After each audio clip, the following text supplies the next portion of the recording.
இவர்கள் வாழ்க்கையில் நடந்த வீழ்ச்சி இதை தான் நிரூபிக்குது. புலன்களின் ஆற்றல் அதிகம், அதனால் மனக்கட்டுப்பாடு பயிற்சிகளில் ரொம்ப எச்சரிக்கையாக இருக்கணுங்கிறார் சுவாமி சிவானந்தர். மது பழக்கத்தையே விட்டுவிட்டேன்னு உறுதியாக இருப்பான். கடை கண்ணில் பட்டுவிட்டதுன்னா கால் அவனை கேட்காமலே இழுத்துக்கிட்டு உள்ளே போயிடும். இதுதான் மனசுங்கிறது. அதுதான் அந்த ராஜா வளர்த்த பூனை. நம்மால் ஒருத்தன் அந்த ராஜா பூனை தலையில் விளக்க வச்சது மாதிரி இவன் தன்னுடைய தலையிலேயே ஒரு விளக்கை ஏற்றி வச்சுக்கிட்டு என்னத்தையும் தேட ஆரம்பித்தான். தேடிக்கிட்டு இருக்கிறான். தலையை ஆட்டாமல் நிதானமாக நடந்து ரொம்ப நேரமாக தேடிட்டு இருக்கிறான். அந்த சமயம் அங்கே வந்த ஒருத்தர் என்னத்தை தேடுறீங்கன்னு கேட்டார். அதுதான் மறந்து போச்சு அப்படின்னு இழுத்தான். சரி, கொஞ்சம் இப்படி உட்காருங்க, ஞாபகம் வந்ததும் தேட ஆரம்பிக்கலாம் அப்படின்னார் அவர். இவன் கொஞ்ச நேரம் உட்காந்து யோசித்தான். அப்புறம் திடீர்னு எழுந்திரிச்சான். ஞாபகம் வந்துட்டுதுன்னா. என்னன்னு கேட்டார். எங்கள் வீட்டில் இருந்த விளக்கை எங்கே வச்சேன்னு தெரியல, அதை தான் தேடிக்கிட்டு இருக்கிறேன், ஏற்றி வைக்கலாம்னு பார்க்குறேன் அப்படின்னா. ஒரு ராஜா இருந்தார். நாடு பூராவும் நிறைய மரங்களை நட்டு வளர்க்கணுங்கிறது அவரோட ஆசை. தானே அதுக்கு முன்மாதிரியாக இருக்கணும்னு நினச்சார். அரண்மனையை சுற்றி மரங்களை நட்டு வளர்த்தார்.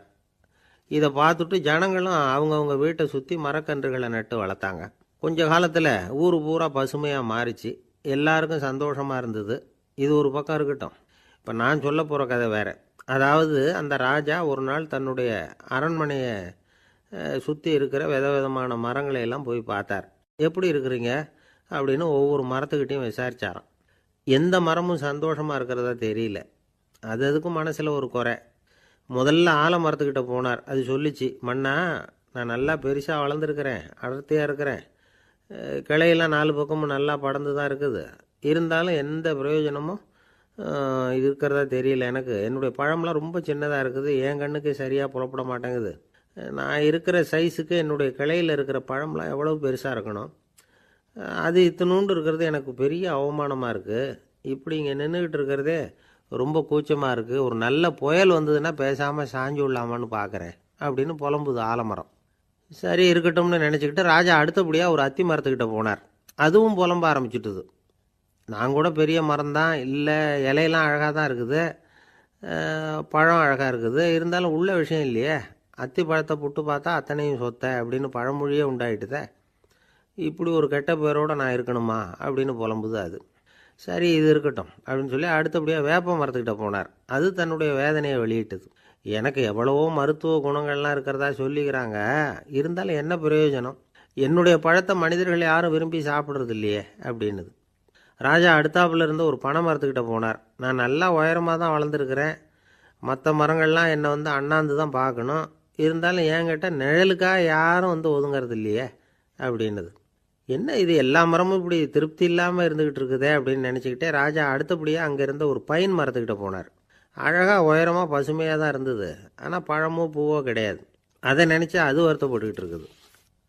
ஓக் மரம் அது ஒன்று நின்றுட்டு இருந்தது. அது என்ன சொல்லிச்சுன்னா, இலையுதிர் காலத்தில் என் மேலே இருக்கிற எல்லா இலைகளும் உதிர்ந்து போடுது, முடி கொட்டின மனிதர்கள் மாதிரி மொட்டையாக நான் நிற்க வேண்டியிருக்குது, என்ன வாழ்க்கை இது அப்படின்னு சொல்லி அழுத்துக்கிட்டது.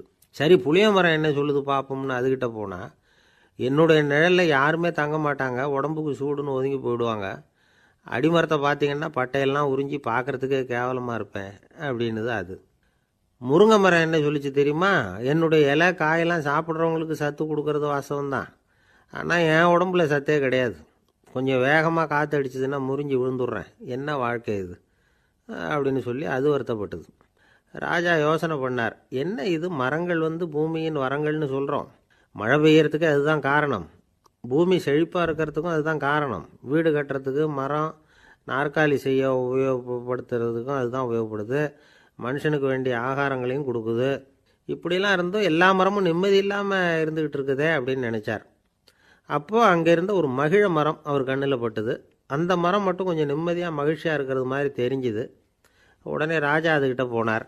உனக்கு மனசில் எதுவும் குறை இல்லையான்னு கேட்டார். இல்லை, நான் சந்தோஷமாக தான் இருக்கேன்னு தான் அந்த மகிழ மரம். அப்படியான்னு ஆச்சரியமாக கேட்டார் ராஜா. ஆமாம் மன்னா, இந்த இடத்துல நீங்கள் ஒரு முருங்கை மரத்தையோ வேப்ப மரத்தையோ கூட நட்டிருக்கலாம், ஆனால் இந்த இடத்துல நடுறதுக்கு என்ன தேர்ந்தெடுத்துருக்குறீங்க, அதுவே எனக்கு பெருமை, அதுவே எனக்கு திருப்தி அப்படின்னு தான் மகிழ மரம். மகிழ மரம் சாதாரணமாக தான் இருக்கும், இளம் மஞ்சள் நிறத்தில் பூக்கள், அது காய்ந்தும் மனம் வீசும். மகிழ மரம் மாதிரி மன திருப்தியோடு வாழறதுக்கு நாம் கற்றுக்கணுமா. நாம் இந்த உலகத்தில் ஒரு நாயாவோ நரியாவோ கூட பிறந்திருக்கலாம், மனுஷனாக பிறந்திருக்கிறோம், அதுவே பெருமை தானே. இந்த நிறைவு தான் மகிழ்ச்சியின் ரகசியம். ஒரு பையன் அப்பா கிட்ட போய், அப்பா நீங்கள் இந்த உலகத்தில் ஒரு மனுஷனாக பிறந்தது என்னோட அதிர்ஷ்டம் நானா. ஏண்டா அப்படி சொல்கிறேன்னு இருக்கார் அப்பா. நீங்கள் ஒரு கரடியாக பிறந்திருந்தா இந்நேரம் நானும் ஒரு கரடி குட்டியாக தானே இருந்திருப்பேன் அப்படின்னு நானா பையன். இந்த உலகத்தில் நாம் நல்லபடியாக இருக்கணும்னா அதுக்கு முக்கியமாக தேவைப்படுறது 2. ஒன்று செல்வம், இன்னொன்று அறிவு. சரி, இது 2ல் சிறந்தது எது அப்படின்னு ஒரு கேள்வி கேட்டால் என்ன பதில் சொல்கிறது? இதே கேள்வியை ஹஸ்ரத் அலி அவர்கள்கிட்ட கேட்டாங்களாம். அவர் ஒரு பெரிய அறிஞர். கேள்வி கேட்டவங்களும் சாதாரண ஆட்கள் இல்லை, இவங்களும் அறிஞர்கள். ஒரு நாள் ஹஸ்ரத் அலி அவர்கள்கிட்ட 10 அறிஞர்கள் வந்தாங்களாம். ஐயா, நாங்கள் 10 பேரும் உங்ககிட்ட ஒரே கேள்வியை தான் கேட்க வந்திருக்கிறோம், ஆனால் எங்கள் 10 பேருக்கும் நீங்கள் தனித்தனியாக பதில் சொல்ல முடியுமா அப்படின்னு கேட்டிருக்காங்க. அதாவது அவங்க ஒரே கேள்விக்கு இவர்கிட்ட இருந்து 10 விதமான பதில் எதிர்பார்க்குறாங்க. சரி கேளுங்க, என்ன கேள்வி அப்படின்னார் அவர். அப்போ தான் அவங்க கேட்டாங்களாம், செல்வம் அறிவு இது 2ல் சிறந்தது எது? இதுதான் கேள்வி. ஹஸ்ரத் அலி என்ன பண்ணார் தெரியுமா? அவங்கள ஒவ்வொருத்தராக கூப்பிட்டார், ஒவ்வொரு விதமான பதிலை சொல்லி அனுப்புனார். முதல்ல ஒருத்தரை கூப்பிட்டார், சொன்னார், அறிவுங்கிறது தீர்க்கதரிசிகள், ஞானிகள், மகான்கள் இவங்களோட பரம்பரை சொத்து. ஆனால் செல்வங்கிறது கொடுங்கோலரின் ஆயுதம், அதனால் அறிவு தான் சிறந்தது அப்படின்னார். 2வது ஆளை கூப்பிட்டார், உங்ககிட்ட செல்வம் இருந்தால் நீங்கள் தான் அதை காப்பாற்றணும், ஆனால் அறிவு உங்களை எப்பவும் காப்பாற்றும், ஆகவே அறிவு தான் சிறந்தது அப்படின்னார். 3வது ஆளை கூப்பிட்டார், செல்வந்தனுக்கு எப்போதும் விரோதிகள் அதிகம், ஆனால் அறிஞனுக்கு நண்பர்கள் அதிகம், அதனால் அறிவு தான் சிறந்ததுன்னார். அடுத்தவரை கூப்பிட்டார், செல்வம் அடுத்தவங்களுக்கு கொடுக்க கொடுக்க குறையும், ஆனால் கல்விங்கிறது அதிகரிச்சுக்கிட்டே வரும், கொடுக்கறதுனால குறையாது, அதனால் அறிவு தான் சிறந்ததுன்னார். இன்னொருத்தரை கூப்பிட்டார், அறிவுள்ளவன் எப்பவும் அதை அடுத்தவங்களுக்கு வாரி வழங்கிக்கிட்டே இருப்பான், அதனால் அவங்ககிட்ட தாராளத்தன்மை இருக்கும், ஆனால் செல்வந்தன்கிட்ட கஞ்சத்தனம் தான் இருக்கும், அதனால் அறிவு தான் சிறந்ததுன்னார். 6வது நபரை கூப்பிட்டார், செல்வத்தை கள்வர்கள் திருடிட்டு போக முடியும், ஆனால் அறிவை அப்படி திருடிட்டு போக முடியாது அப்படின்னார். 7வது நபரை கூப்பிட்டார், செல்வம் கால ஓட்டத்தில் அழிஞ்சிரும், ஆனால் அறிவை கால ஓட்டம் ஒன்றும் பண்ண முடியாது, ஆகவே அறிவே சிறந்ததுன்னார். 8வது ஆளை கூப்பிட்டு சொன்னார், செல்வத்துக்கு எப்பவும் எல்லை உண்டு, நிறைவு உண்டு, அளவு உண்டு, கணக்கு உண்டு, ஆனால் அறிவுக்கு அப்படிப்பட்ட எல்லை எதுவும் கிடையாது, அதனால் அதுதான் சிறந்ததுன்னார். அடுத்தவனை கூப்பிட்டார், செல்வம் உள்ளத்தில் உள்ள ஒளியை போக்கிவிடும், இருட்டை உண்டாக்கிவிடும், விரிந்த மனப்பான்மையை குறுகலாக்கிவிடும், ஆனால் அறிவு அப்படி இல்லை, இருண்ட உள்ளத்தில் ஒளியை பாய்ச்சி அதை விசாலப்படுத்துது, அதுதான் சிறந்ததுன்னார். கடைசியாக 10வது நபரை கூப்பிட்டார், செல்வம் மனசில் செருக்கை உண்டாக்குது, ஆணவத்தை ஏற்படுத்துது, அதனால் நானே கடவுள்னு நினைக்கிற அளவுக்கு மனுஷனை தாழ்த்தி விடுது, ஆனால் அறிவு பணிவையும் பண்பாட்டையும் வளர்க்குது, அதனால் அறிவு தான் சிறந்ததுன்னார். ஆக இப்படி 10 பேருக்கும் 10 விதமாக பதில் சொன்னது மூலமாக ஹஸ்ரத் அலி அவர்கள் அறிவு தான் செல்வத்தை விட சிறந்தது அப்படிங்கிறதுக்கு 10 காரணங்களை சுட்டி காட்டியிருக்கார்.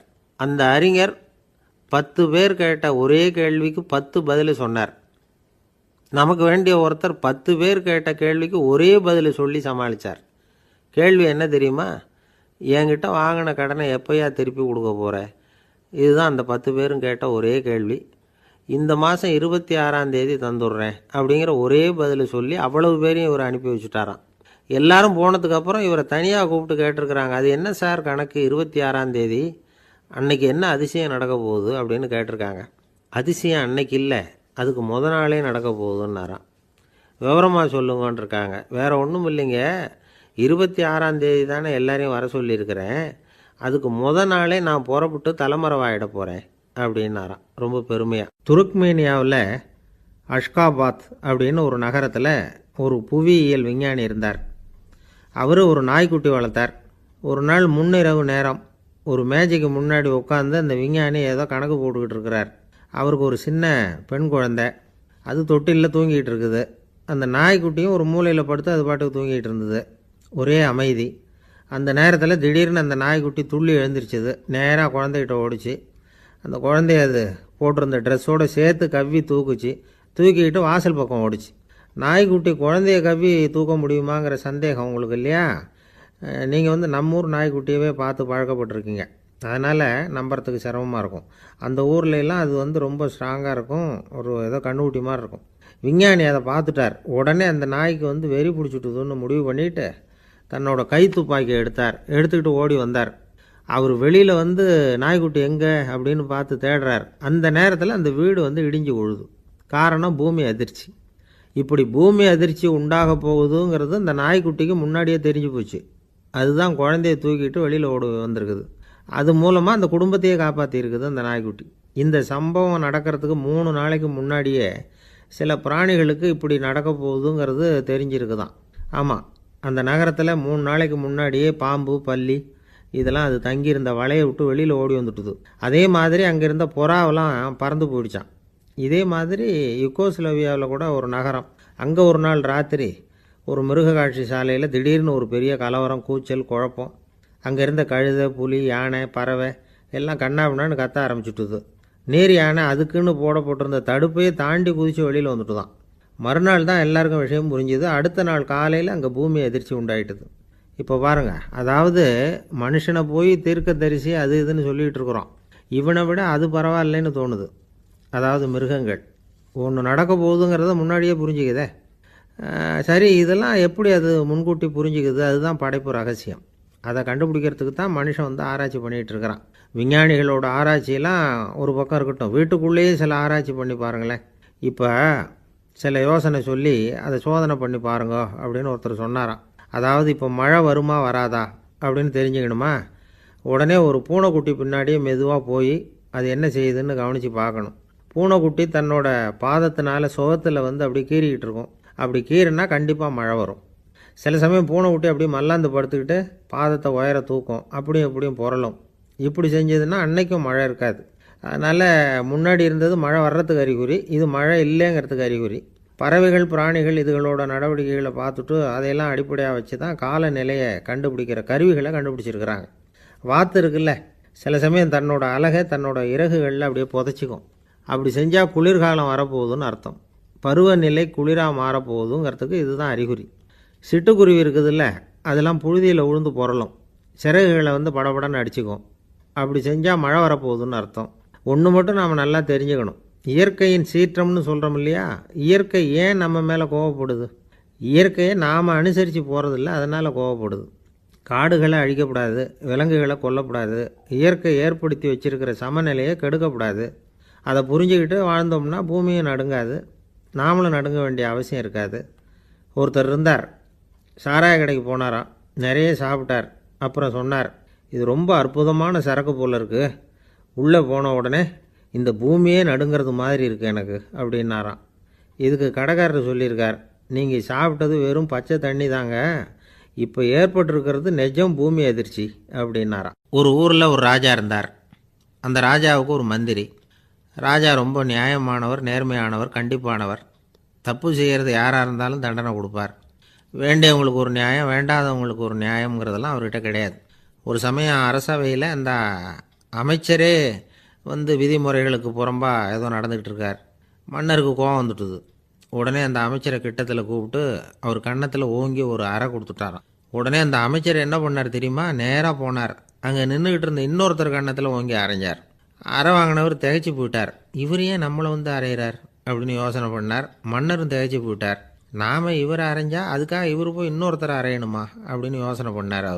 இவருக்கு என்ன பைத்தியமானு கூட நினைக்க ஆரம்பிச்சிட்டார். ஆனால் என்ன ஆச்சுன்னா, அப்புறம் அமைச்சர் அவர் கவனிச்சிக்கிட்டு இருந்தாரா, அவர் இன்னொருத்தரை அரைஞ்சார் இல்லையா, அந்த அறை வாங்கின ஆசாமியை பார்த்து கத்திக்கிட்டு இருந்தார். யார்? அமைச்சர். ஏன்பா என்கிட்ட அறையை வாங்கிக்கிட்டு இப்படி விவரம் இல்லாமல் நின்றுக்கிட்டு இருக்கிறியே, நான் உனக்கு கொடுத்ததை நீ வேற யாருக்கிட்டையாவது கொடுத்துரு அப்படின்னார். உடனே அந்த ஆள் பார்த்தான், தனக்கு அடுத்தபடியாக நின்றுக்கிட்டு இருந்தவனை ஓங்கி ஒரு அறை அரைஞ்சான். அவன் கன்னத்தை தடவிட்டே யோசனை பண்ணான். இது ஏதோ புரிஞ்சுக்கிட்ட மாதிரி அடுத்தாப்பில் நின்றுக்கிட்டு இருந்தவனை அரைஞ்சான். இப்படி இந்த அறை மாறி மாறி போய்கிட்டே இருக்குது. ஊர் பூரா பிரயாணம் பண்ண ஆரம்பிச்சுட்டுது. அன்னைக்கு ராத்திரி அந்த ராஜா படுக்கிறதுக்காக போனார். அந்த நேரம் பார்த்து அவர் கன்னத்தில் பலார்னு ஒரு அறை விழுந்தது. நம்மளே அரையிறது யார் அப்படின்னு அதிர்ச்சியோட மன்னர் திரும்பி பார்க்குறாரு. அரைஞ்சது அவரோட மனைவி. என்னாச்சு உனக்குன்னு கத்துனார் ராஜா. உங்களுக்கு தெரியாதா, ஊர் பூரா ஒருத்தர் மாற்றி ஒருத்தர் மூலமாக இந்த அறை வந்து பிரயாணம் பண்ணிட்டு வருது அப்படின்னாங்க அந்த அம்மா. அப்படின்னா ஆரம்பித்த இடத்துக்கே வந்துட்டுதா அப்படின்னாராம் மன்னர். என்ன சொல்கிறீங்கன்னு கேட்டிருக்காங்க. இவர் விவரத்தை சொன்னாராம். அப்படின்னா நீங்கள் ஆரம்பித்து வச்ச இந்த விளையாட்டை நான் முடிச்சு வச்சுட்டேன் அப்படின்னாங்களாம் அந்த அம்மா. மறுநாள் காலை மறுபடியும் அரசவை கூடிச்சு அந்த அமைச்சர் மன்னரை பார்த்து கேட்டார், என்ன மகாராஜா, என்கிட்ட கொடுத்ததை திருப்பி வாங்கிட்டீங்களா அப்படின்னாராம். இப்படி நடக்கும்னு நான் எதிர்பார்க்கவே இல்லைன்னார் மன்னர். ஆனால் நான் எதிர்பார்த்தேன். அது எங்கே போயிட போகுது, ஊர் பூரா சுற்றி கடைசியில் உங்ககிட்ட தான் வந்து சேரும் அப்படிங்கிறது எனக்கு தெரியும் அப்படின்னார் அமைச்சர். இந்த கதை வந்து வேடிக்கையாக இருந்தால் கூட இதில் உள்ள கருத்து முக்கியமானது. இந்த உலகத்தில் பல கருத்துக்கள் இப்படி தான் மாறி மாறி சுற்றி வந்துக்கிட்டே இருக்குது. நம்மால் ஒருத்தன் தன்னுடைய நண்பன் ஒருத்தனை கடத்தெருவில் பார்த்தான். உடனே ஓடி போய் பலார்னு ஒரு அறை கொடுத்தானான். அவன் கண்ணத்தை தடவிட்டு ஏன்டா என்ன அரைஞ்சேன்னு கேட்டிருக்கான். நீ ஏன்டா என்னை முட்டாள்னு என் மனைவிட்ட போய் சொன்னேன் அப்படின்ட்டுருக்கான் அவன். உன்னை ஒரு முட்டாள்னு சொன்னதுக்காகவா நீ என்ன அரைஞ்ச அப்படின்னு கேட்டிருக்கான் இவன். டேய், நான் அதுக்காக அறையலப்பா, அது ஒரு பெரிய ரகசியம் நான் முட்டாளுங்கிறது. அந்த ரகசியத்தை நீ வந்து ஏன் எங்கள் வீட்டில் போய் சொன்னேன், அதுக்காக தான் அரைஞ்சேன் அப்படின்னு நான் அவன். பக்தின்னு சொல்கிறோம் இல்லையா, அது வந்து 3 வகைப்படும் அப்படிங்கிறார் ஒரு பெரியவர். அது என்ன 3 வகைன்னா, தெய்வ பக்தி, அடியார்கள் பக்தி, குரு பக்தி. அடியார் பக்தியை விட தெய்வ பக்தியை விட குரு பக்தி தான் ரொம்பவும் சிறந்ததுங்கிறார் அவர். தெய்வத்துக்கிட்ட செஞ்ச பாவம் குருநாதர்கிட்ட தீர்ந்துருமா, குருநாதர்கிட்ட செஞ்ச பாவம் தெய்வத்துக்கிட்ட போனாலும் தீராதான். இப்படி பெரியவங்களாம் சொல்லி வச்சுருக்கிறாங்க. ஒரு காடு, அங்கே அயோத தௌமியர் அப்படின்னு ஒரு தபோதனர். அவர் பல மாணவர்களை ஒன்றா சேர்த்து ஒரு குருகுலம் நடத்திக்கிட்டு இருக்கிறார். பல தரப்பட்டவங்க பல திறப்பட்டவங்க மாணவர்கள் அதில் சேர்ந்து படிச்சுக்கிட்டு இருக்கிறாங்க. பாஞ்சால ராஜகுமாரன் ஒருத்தனும் அந்த குருகுலத்தில் சேர்ந்து படிச்சுக்கிட்டு இருக்கிறான். அவன் பேர் ஆருணி. பெரிய இடத்து புள்ள, இருந்தாலும் படுப்பில் ரொம்ப கெட்டிக்காரனாக இருந்தான். அவன் தான் அங்கே முதல் மாணவன். ஒரு நாள் குருநாதர் அந்த அரசகுமாரனை கூப்பிட்டார். நம்ம குருகுலத்துக்கு சொந்தமான வயலில் தண்ணீர் பெருகி வெள்ளம் வந்து பயிரை வந்து அழிக்குதான், அதனால் நீ போய் மடையை அடைச்சிட்டு வந்துரு அப்படின்னார். அந்த அரசகுமாரன் உடனே புறப்பட்டான். குருநாதர் சொல்லிட்டார்ல, உடனே புறப்பட்டான்.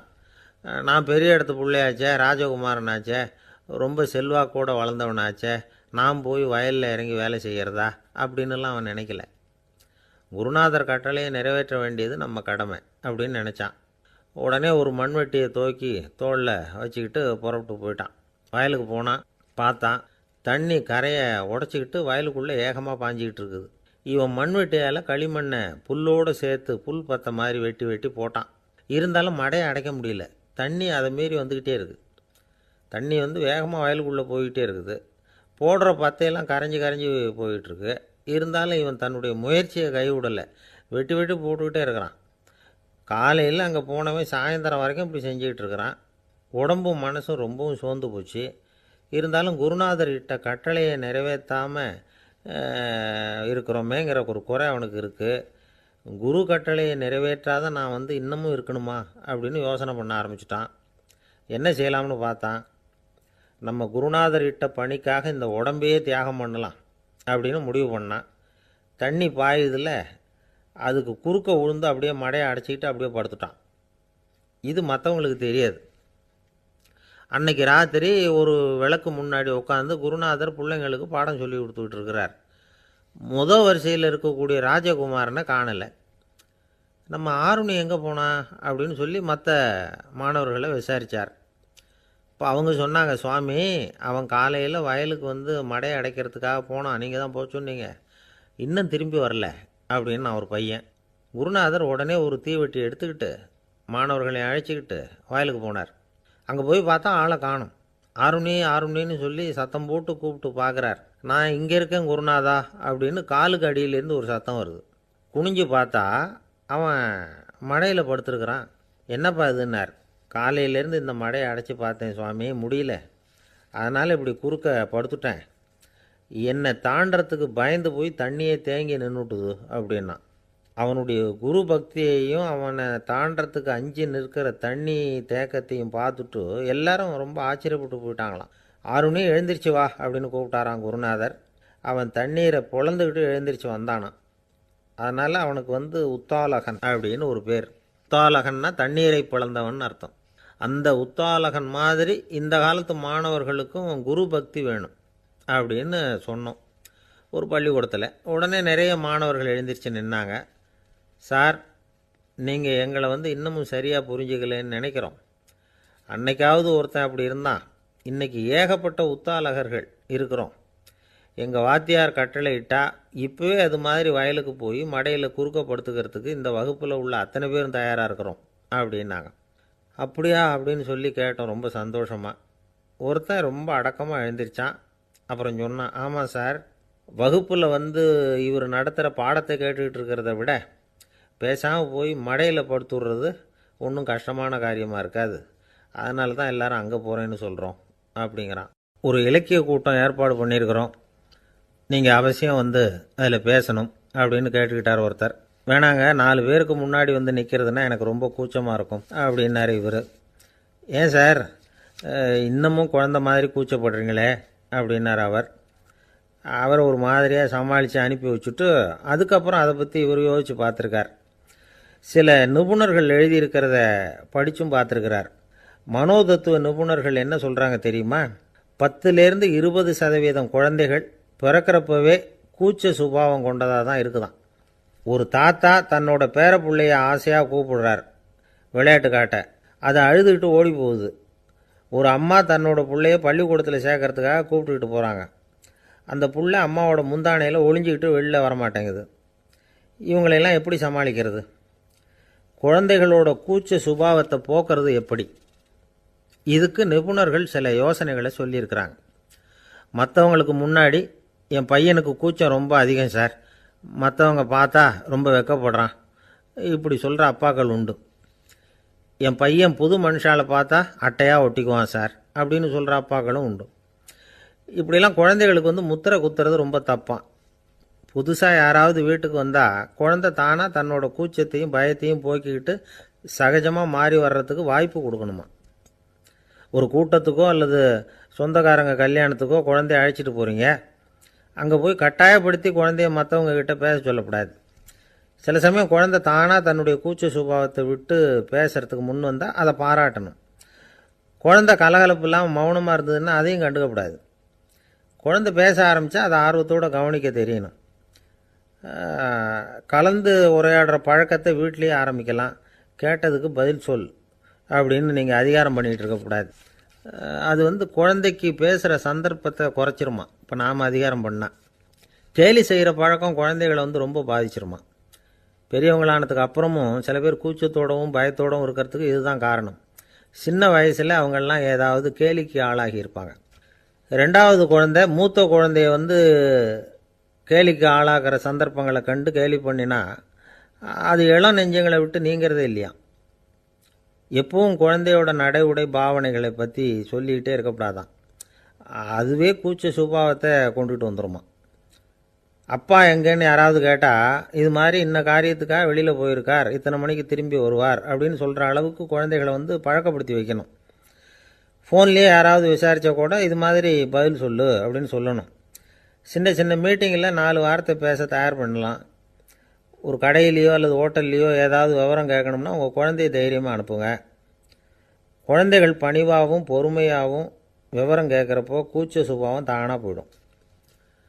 சின்ன வயசுலேயே இப்படிலாம் பழக்கப்படுத்தினா தான் வருங்காலத்தில் தைரியமாக இந்த சமுதாயத்தில் வாழ முடியும். இல்லைன்னா 60 வயசுலேயும் அடுப்பங்கரையை விட்டு வெளில வர்றதுக்கு கூச்சப்பட்டுக்கிட்டு தான் இருக்க வேண்டியிருக்கும்.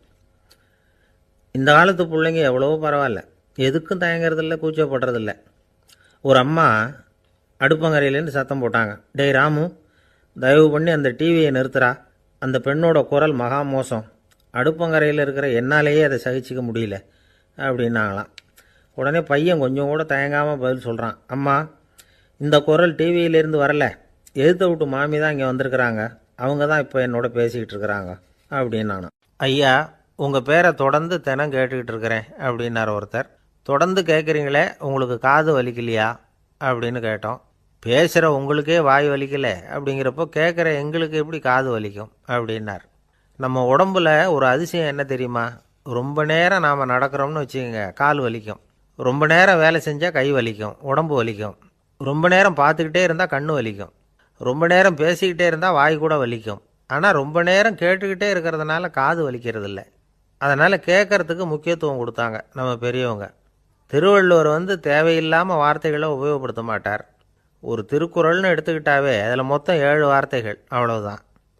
அப்படி 7 வார்த்தைகள் மட்டுமே உள்ள ஒரு திருக்குறளில் வள்ளுவர் ஒரே வார்த்தையை 5 தடவை உபயோகப்படுத்தியிருக்கிறார், திரும்ப திரும்ப பயன்படுத்தியிருக்கிறார். அப்படின்னா அதை எந்த அளவுக்கு வலியுறுத்தி சொல்கிறார் அப்படிங்கிறத நாம் புரிஞ்சுக்கணும். அது என்ன குறள்? செல்வத்துள் செல்வம் செவிச்செல்வம், அச்செல்வம் செல்வத்துள் எல்லாம் தலை. செவிச்செல்வம்ங்கிறது அவ்வளவு முக்கியமானது. கற்றலின் கேட்டல் நன்று. அதிகம் கேட்கணுங்கிறதுக்காகத்தான் எவ்வளவு கேட்டாலும் காது வலிக்கிறதில்ல. குறைச்சலாக பேசணும், அதிகமாக கேட்கணும். இன்னொரு விஷயம் கவனிங்க, நம்ம உடம்பில் கண்ணுக்கு மூடி இருக்குது, எதையாவது நாம் பார்க்க விரும்பலைன்னா உடனே கண்ணை மூடிக்கலாம். நம்ம வாய்க்கு மூடி இருக்குது, பேச விருப்பம் இல்லையா, வாயை மூடிக்கலாம். மூக்குக்கு கூட மூடிக்கிற வசதி இருக்குது, எதையாவது முகர விருப்பம் இல்லையா, மூச்சை அடக்கிக்கலாம். ஆனால் பாருங்கள், காதுக்கு மூடி கிடையாது, அதை கையால் தான் மூட முடியும். யார் என்ன சொன்னாலும் அது நல்லதோ கெட்டதோ காதில் விழுந்துக்கிட்டு தான் இருக்கும். அறிவு தான் நல்ல விஷயங்களை எடுத்துக்கிட்டு கெட்ட விஷயங்களை விட்டுடணும். நல்ல கருத்துக்கள் நம்ம காதில் நிறைய விழுந்துக்கிட்டே இருக்கணும். அதை கேட்டு நாம் நல்லபடியாக வாழணுங்கிறது தான் படைப்பின் விருப்பம். ஆன்மீகவாதிகள் கூட ஒன்று சொல்லுவாங்க, அதாவது ஆன்மீக பாதையில் நீங்கள் முன்னேறணும்னா முதல்ல சிரவணம் செய்யணும்பாங்க. அதாவது பெரியவங்க சொல்கிற நல்ல கருத்துக்களை கேட்கணும் அப்படின்னு அதுக்கு அர்த்தம். அதனால் யார் நல்ல கருத்துக்களை சொன்னாலும் அதை காது கொடுத்து கேளுங்க. இவ்வளவு கருத்துக்களையும் நம்ம நேயர் ஒருத்தர்கிட்ட சொல்லிகிட்டு இருந்தோம். அவரும் சரி சரின்னு தலையாடிக்கிட்டே இருந்தார். அப்புறம் சொன்னார், நீங்கள் சொல்கிறது சரிதான் சார், காதுக்கு மூடி இல்லைங்கிறது ரொம்ப சரி, அதனால தான் உங்கள் தகவல் கூட நாங்கள் விரும்புகிறோமோ இல்லையோ தினம் காதில் விழுந்துக்கிட்டு இருக்குது அப்படின்னார். எங்களுக்கு ரொம்ப பெருமையாக இருந்தது. அப்படியா அப்படின்னோம். ஆனாலும் என்ன மாதிரி சில பேர் நீங்கள் தகவல் சொல்கிற சமயத்தில் காதில் மூடி இல்லையேன்னு சொல்லி கவலைப்படுறதில்ல சார் அப்படின்னார். ஏன்னு கேட்டோம். காதை மூடுறதுக்கு தானே வசதி இல்லை, ரேடியோவை மூடுறதுக்கு வசதி இருக்குதுல்ல, அதனால் டக்குன்னு அதை மூடி வச்சுருவோம் அப்படின்னார். வங்க நாவலாசிரியர் சரத் சந்திரர் ஒரு நண்பர் அவர்கிட்ட வந்தார். வழக்கமாக எல்லா எழுத்தாளர்கள்கிட்டையும் கேட்குற ஒரு கேள்வியை கேட்டார். நீங்கள் எழுத்துத்துறைக்கு வந்தது எப்படி? இதுதான் கேள்வி. அதை தெரிஞ்சு என்ன பிரயோஜனம்னார் சரத் சந்திரர். சும்மா சொல்லுங்களேன், தெரிஞ்சுக்கிறேன் அப்படின்னார் வந்தவர். சரி சொல்கிறேன்னு ஆரம்பித்தார். நான் ரங்கூனில் வேலை பார்த்துக்கிட்டு இருந்தேன். சம்பளம் பத்தில், வேலையும் பார்த்துக்கிட்டு ஒரு பலசரக்கு கடை வைக்கலாம்னு நினச்சேன். என்னால் மளிகை கடை வச்சு சரியாக நடத்த முடியுமாங்கிற சந்தேகம் என் மனைவிக்கு. அதை சோதனை பண்ணி பார்க்கணுங்கிறதுக்காக சில பொருள்களின் அளவு, அதோட விலை, இப்படி சிலதை சொல்லி எல்லாத்தையும் மனக்கணக்காக கூட்டி போட சொன்னாங்க. என்னால் சரியாக கூட்டி சொல்ல முடியல. உங்களால் மளிகை கடை நடத்த முடியாதுன்னு சொல்லிவிட்டாங்க. உடனே என்ன பண்ணுறது, வேறு வழி இல்லை, கதை எழுத ஆரம்பிச்சிட்டேன் அப்படின்னார். கேட்டவருக்கு சிரிப்பு வந்துட்டு தான். சரத் சந்திரர் ஒரு பக்கம் சீரியஸான நாவல்கள், சிறுகதைகள் எழுதியிருந்தாலும் அவருடைய இன்னொரு பக்கம் வேற விதம். நண்பர்கள்கிட்ட பேசும்பொழுதும் சரி, அவர்களுக்கு கடிதங்கள் எழுதும்போதும் சரி, கேலியும் கிண்டலும் நகைச்சுவை உணர்வும் அதிகமாக இருக்கும்.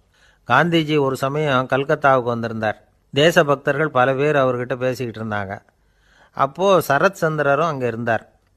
கிரண் சங்கர் ராய் அப்படிங்கிறவரும் அங்கே இருந்தார். அவர் சொன்னாராம், காந்திஜியோட பழகிய முதல் வங்காளி நான் தான். போயர் யுத்த காலத்தில் இவர் லண்டனுக்கு வந்திருந்தப்போ என்கிட்ட தான் வங்காள மொழி கற்றுக்கிட்டார் அப்படின்னாராம். உடனே சரத் சந்திரர் காந்திஜியை பார்த்து, இவர் உங்களுக்கு வங்காள மொழி கற்றுக் கொடுத்தது உண்மைதானா அப்படின்னாராம். ஆமான்னாராம் காந்தி.